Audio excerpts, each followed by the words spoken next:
bajya birirwa babashuka ngo muzajya mu ijuru ry'ubuntu cyaka nimba ari ryo babubakiye. Musigaye rero mufite isengero ziri hanze aha, mukagira n'abazishinze bahari, hari abishakira gushyira mu nda zabo, abandi barishakira igishoro, abandi barashaka kwiyubakira amagorofa, abandi bakeneye ibyubahiro, ubundi bakajya babahungiza ngo tuzarijyamo. Kereka iryo bazabubakira abo bene wanyu, tuzarijyamo. Ni muhumure, mujye murya abana nabanye na tuzarijyamo, mujye munywa mwe gusa munywe gake mudasinda cyane, tuzarijyamo. Ujye usambana ko ntukabikabye. Imana se nizi ko turi mu mubiri, tuzarijyamo. Ntago tuzarijyamo kereka nidukizwa neza. Iyo ushaka provisoire ugomba utsinde, washaka perime ugomba gutsinda, washaka diplome gahunda ni ugutsinda. Hanyuma rero ibirayi by'Imana ngo urashaka kubirya utatsinze, do ntabyo izaguha. Tami biragwira ibizami mubirimo. Uzi gukora mu mafaranga ugataha n'amaguru, nacyo ni ikizami. Uzi kuburara hari abagabo bifitiye umufungo, vuga ngo nacyo ni ikizami. Uzi kugira ngo uhinduke umukobwa w'umukene kandi hari abagabo bari kugutereta n'abasore, vuga ngo nicyo ni ikizami. Umuntu arakwambura, yamara no kukwambura ari umurokore warayamuhaye ati nyere jya kundega. Haraho nasinye kandi ari mwene so aririmba irya mbere, nababingwa nabakoboye. Kandi koko wakibaza ugasanga bamugurije ntaho mwanditse, ari tiburetse tuzagera nayo sha, tuzagera nayo. Umuntu ugasanga akora pompage ari gusenga kanazikora agiye kurwana, ariko baroko Imana iduhe gutsinda. Umuntu akananirwa gutsinda hejuru y'ikiro cy'ibirayi, umuntu akananirwa gutsinda hejuru ya minerivare y'igihembwe kimwe. Ndabashuhuje mwese abakurikirana M.Charlene official, amahoro y'Imana nabe muri mwebwe. Nizere ko mukomeje kugubwa neza, kandi nizere ko gusoza umwaka no gutangira undi bigomba kugenda neza. N'abantu mutameze neza ni mukomere, abarwaye n'abarwaje, abapfushije, abafite mu akaga gatandukanye ni mukomere. Imana irahari ku bwanyu, nimugatake nk'abatagira Imana, kandi ibyo Imana itarakora ntibibatere gucika intege, mutegereze ku byo yakoze.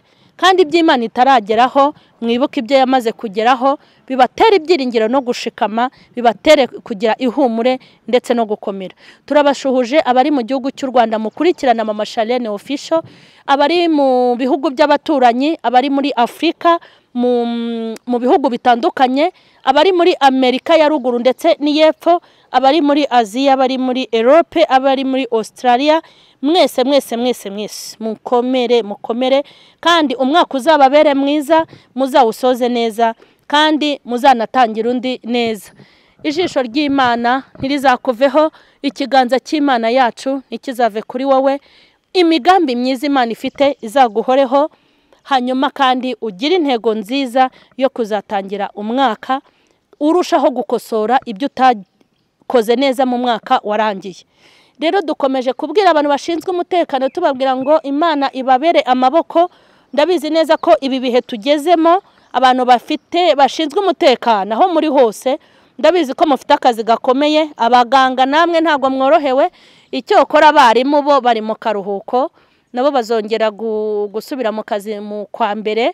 Mwese rero ni mukomere, abagiye gucunga umutekano hanze y'igihugu, mwagiye mu butumwa bwiza. Imana ibabere amaboko. Ndifuriza abanyarwanda bene wacu, ndabifuriza kugubwa neza muri bihe byo gusoza umwaka ndetse no gutangira undi.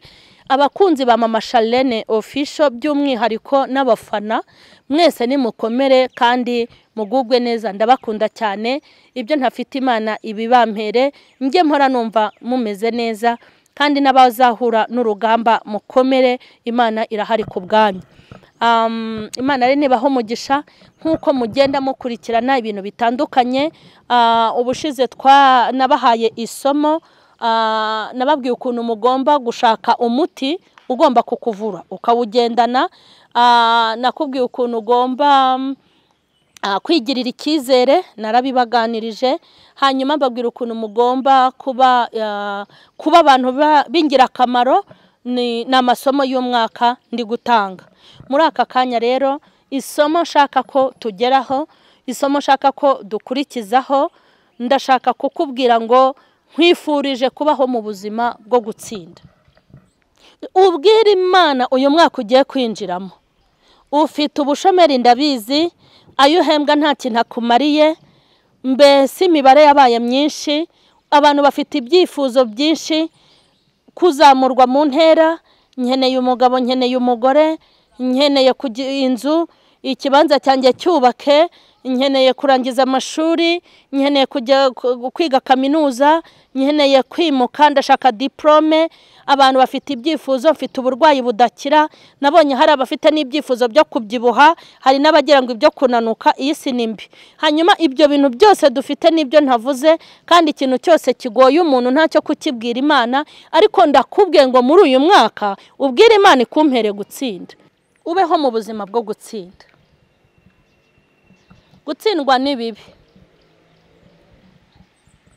Gutsindwa uzabibwirwa n'umunyeshuri wabaye uwa nyuma, gutsindwa uzabibwirwa n'ukuntu abandi bahembwa wowe utari guhembwa, gutsindwa uzabibwirwa n'ukuntu izina ryawe ritamenyekana batsinze bazwi. Gutsindwa ni bibi. Nkwifurije kubaho mu buzima bwo gutsinda, kuko n'Imana ikunda abantu batsinda. Imana iguha imbaraga muri uriya mwaka zo gutsinda. Imana ibahe gutsinda. Imana ibahe gutsinda. Mubeho mu buzima bwo gutsinda. Mube abantu batsinda ibyaha, mutsinde ibigeragezo, mutsinde, abasore batsinde, abakobwa batsinde, abagore batsinde, abakozi b'Imana mutsinde ibishaka kubagusha, mutsinde ibishaka kubakura mu mwanya, mutsinde ibishaka kubambura ubugingo. Imana ibahe gutsinda. Imana ibahe gutsinda, ndabibasabiye. Nawe mu bintu haranira ubwire Imana uti ndambiwe gutsindwa. Haraho umuntu yakageze imbere ya mitsingi agatsindwa. Umuntu yagera imbere ya musteri agatsindwa. Umuntu akagera imbere y'inkoko agatsindwa. Umuntu yagera imbere ya burusheti agatsindwa. Burusheti ni kirayi ugatsindwa. Ibintu urya ukongera kubikenera ako kanya, ibintu ugwamo ukongera kubishaka uwo munota. Imana ibahe gutsinda. Mutsinde abadayimoni, mutsinde ibyaha, mutsinde ibyago, mutsinde ibigeragezo, mutsinde ibibahiga, mutsinde ibibagenza, mutsinde ibibagendaho, mutsinde abarozi, mutsinde. Imana ibahe gutsinda. Gutsinda ni byiza. Umuntu witwa Dawidi yaratsinze. Atsinda amaze kwica Goliyati. Abagore bahita bamuhimbira indirimbo ako kanya. Baravuga ngo Dawidi, Sawuli yishe abantu 1000, ariko Dawidi yishe inzovu kuko yatsinze Goliyati. Maze umujinya uramwicagira ishyari. Gutsinda. Samusoni yaratsinze. Ubwo abafilisitiya bigabizaga imyaka y'Abisiraheli, bahinga ntibasarure, ariko yinjira mu Bisiraheli ameze nk'umucunguzi wabo. Kuva batangira kumugira batangira gutsinda. Nawe rero ushobora kuba intwari ukaba mu buzima bwo gutsinda, hakagira abantu bakungukiramo. Imana iguhe gutsinda. Kuri Ayi Abisiraheli baratsinze. Iyeriko bahageze nabwo baratsinda. Batsinda ababisha babo. Imijyi yose bagendaga binjiramo bahinjiraga kuko bamaze gutsinda. Ngusabiye ubuzima bwo gutsinda. Iyo umuntu abaho mu buzima bwo gutsinda, hari urwego avamo akajya mu rundi. Umuntu utsindwa se, reka tujye mu buzima busanzwe. Umuntu iyo yatsinzwe ntago yimuka mu ishuri, hanyuma se mu ry'Imana nibwo uzimuka da. Iyo umuntu yatsinzwe mu kizami ntago ahabwa akazi. Abatsinze nibo bakabona. Iyo umuntu yatsinzwe ntatwara igikombe. Ariko ntago abonye ukuntu ejo bundi ku gikombe cy'isi uriya musore wagitsinze, ntago abonye ukuntu bamuheka. Buriya uriya ntateze gukena no gusonza, ndakurahiye. Hazarinda apfa kubera ko yaratsinze, ahesha ishema ikipe ye. Hanyuma se twebwe nidutsinda tugahesha ishema Imana yacu, tuzakomeza kuba abantu bo hasi? Ntago bishoboka. iyo umuntu yatsinze ahantu runaka niwe barurira nako ariyarurira, niwe wiyarurira mbere, niwe ugenda mu modoka nziza, niwe wambara neza, niwe baha felicitation bakamukora mu ntoki, niwe wicara mu myanya myiza, niwe wicarana n'abakomeye, niwe ufite ijambo, niwe bashyira ku bipankarite biriya byo gukora amapublicité. Gutsinda, ninde muntu se wagiye mu kizami cy'akazi yatsindwa akakabona? Ninde? Ntago bishoboka. Ahantu hose kugira ngo ubone ikintu hari ikintu ugomba gutsindira. Iyo ushaka provisoire ugomba utsinde, washaka perime ugomba gutsinda, washaka diplome gahunda no gutsinda. Hanyuma rero ibirayi by'Imana ngo urashaka kubirya utatsinze, ntabyo izaguha. Urashaka kubona umugore mwiza udatsinda, urashaka kuzabona umugabo mwiza udatsinda, urashaka kuzamurwa mu ntera udatsinda, urashaka kujya mu ijuru udatsinda, urashaka gutabarwa udatsinda, ntago bishoboka. Gahunda ni ugutsinda, hanyuma ukemererwa n'ibindi. Ubwira Imana iguhe gutsinda. Erega Imana iduha ibizami, muri iyi si duhora mu bizami. Burya abana bakunaniye ni ibizami urimo, wa mugabo wawe uguca inyuma agasambana n'umukozi ureba ni ikizami. Reka nkubwire, ibizami biragwira, ibizami mubirimo. Uzi gukora mu mafaranga ugataha n'amaguru, nacyo ni ikizami. Uzi kuburara hari abagabo bifitiye umufungo, vuga ngo nacyo ni ikizami.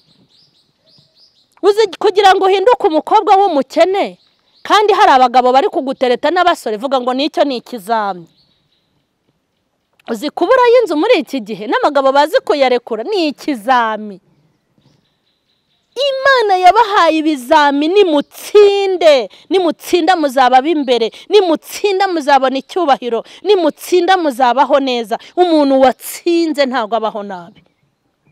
Imana yabahaye ibizami, muratsindwa, mwirirwa mu matuza y'abagabo, abandi mwirirwa mu majipo y'abagore, hanyuma ngo mukene Imana ibatabare. Dore aho nibereye, nta n'inyinya. Imana ibahe gutsinda, nimusabe gutsinda.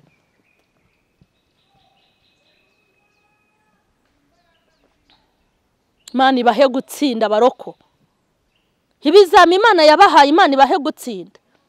Uwo mugabo wawe ni ikizami Imana yaguhaye, uwo mugore wawe ni ikizami Imana yaguhaye, abo baturanyi b'abagome ni ikizami, uwo mukozi wawe ni ikizami, umukoresha wawe ni ikizami, izo nshuti zawe mwasenganye ni ibizami, abo mubana mu magurupe harimo abagukoresha ibizami.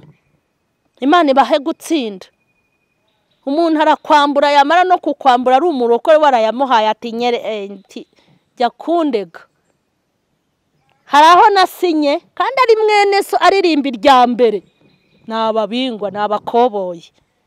Kandi koko wakibaza ugasanga wamugurije ntaho mwanditse, ariko narumiwe. Imana iguhe gutsinda. Tiburetse tuzagera nayo tuzagera nayo. Umuntu ugasanga akora pompaje ari gusenga kanazikora agiye kurwana, ariko baroko Imana iduhe gutsinda. Umuntu akananirwa gutsinda hejuru y'ikiro cy'ibirayi, umuntu akananirwa gutsinda hejuru ya minerivare y'igihembwe kimwe. Abantu bananiwe gutsinda, abantu baratsinzwe, baresikoroka kugira ngo barye, abaresikoroka kugira ngo babeho. Abantu babaye abateka mutwe, mu ifu y'ubugari bafite ibyo bashyiramo, mu bunyobwa bakagira ibyo basukamo, mu mavuta bakagira ibyo basukamo. Ayiwe, Imana ihabarokore gutsinda, Imana iduhe gutsinda. Ubuzima bwo gutsinda. Mureke mbabwire, iyo usomye Bibiliya Yesu amara gutsinda, ariko ko yatsinze, yaratsinze. Uriya mugabo witwa Yesu yaratsinze. Uzi ibishwakumye yabanaga nabyo, bimukangisha ngo ni abatambyi bazi gufata amategeko bayakandika ku mazu yabo ndetse no ku mugatuza. Ariko twakinjira mu by'ubugingo bakavuga ngo hoye uri mwene Yosefu w'umubaji, kandi ari abatambyi ma. Uzi ibintu bamukoreye, bamushishimuriraho imyambaro, ari abatambyi. Bavuga ko ari mwene Mariya, ari abatambyi. Bavuga ko ari escrobandi, ari abatambyi. Ariko Yesu arahumiriza kugira ngo atsinde. Haleluya. Arabyemera. Haravuga ati icyo shaka hari misiyo data yampaye kandi narayemeye. haleluya haleluya. Haravuga ati misiyo data yampaye nanjye nkayemera mu bizima no mu bakuru mu isi n'ikuzimu, nkiyemeza ngo ndabacungura. Mu nkorera ibyo mushaka, ubwanwa mu bukoremo, mu nyambika akabindo, nta kibazo, ariko ndashaka gutsinda. Erega natwe dutsinde, nta juru ry'ubuntu ribaho ngo tuzajya mu ijuru kubw'ubuntu. Nambe namwe ubwo ni ijuru rya Kamonyi, tuzajya mu ijuru kubuntu. Erega intwari zirananirwa, intwarane zikagishamwo imbaraga. Ubuntu bwo ntibuhari.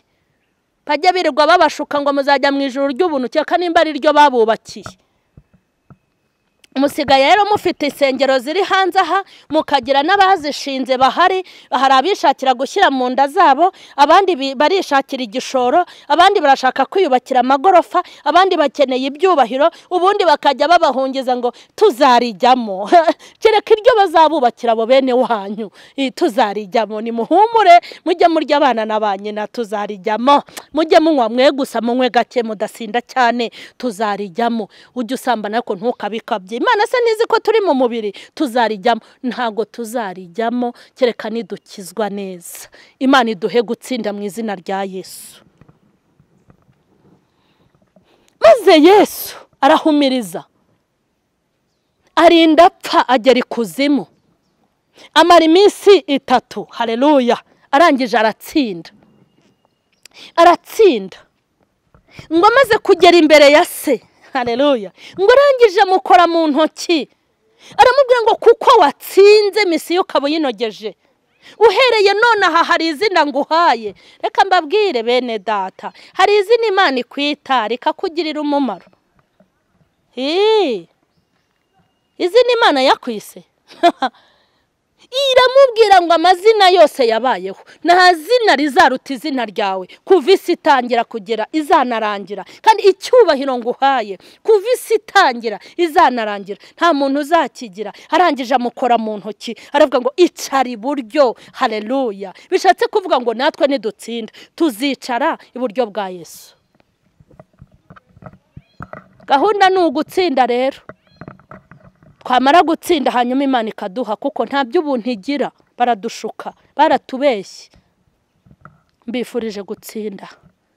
Mbifurije gutsinda abakozi b'Imana, mbifurije gutsinda abanyamasengesho, mbifurije gutsinda abahamagawe, mbifurije gutsinda bizeye Yesu, mbifurije ubuzima bwo gutsinda, mbifurije ubutsinzi, mbifurije gutsinda mu izina rya Yesu. Mutsinde ibyaha, mutsinde ibibagerageza, mutsinde ibibagoye. Hanyuma nimumara gutsinda, Imana izabakora mu kiganza. Ukiri mu isi izamanza ibikora uri mu isi, ibikorere mu bakwanga, ibikorere mu bagupinga, abatagushaka, abakwica buri munsi. Bajye bahora babibona ameza ateguye. Ijambo rivuga iki? Ngo nzagutegurira ameza imbere y'ababisha bawe. Wowe gusa ujye witsindira ibindi ubyihorere. Nta cyo uzakena, nta n'icyo uzabura. Uzajya uva mu bwiza ujye mu bundi, kandi ijisho ry'Imana ntago rizakuvaho, n'umugambi wayo ntago uzakureka. Imana ibahe umugisha. Imana nibahe umugisha. Iri ni isomo ry'umwaka, nababwiye ko ndi gutegura amasomo y'umwaka. Ibintu ukwiye kwinjirana mu mwaka tugiye kujyamo no gutsinda birimo. Imana iguha ubuzima bwo gutsinda. Nutsinda ubuzima buzahinduka, nutsinda ndakwambara bizahinduka, nutsinda na karitsi Imana izayigukuramo. Na karitsi uzayivamo, uzava mu cyiciro cy'ubudehe cya kindi ni ikihera cyaba abantu bo hasi, izajya iguhindurira ibyiciro. Gahunda ni ugutsinda, ubu uzatsinde gusa.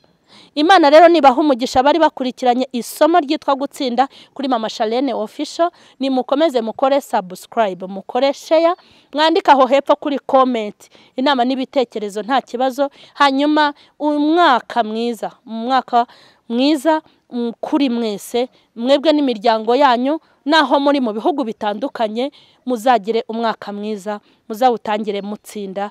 Imana ibaha umugisha.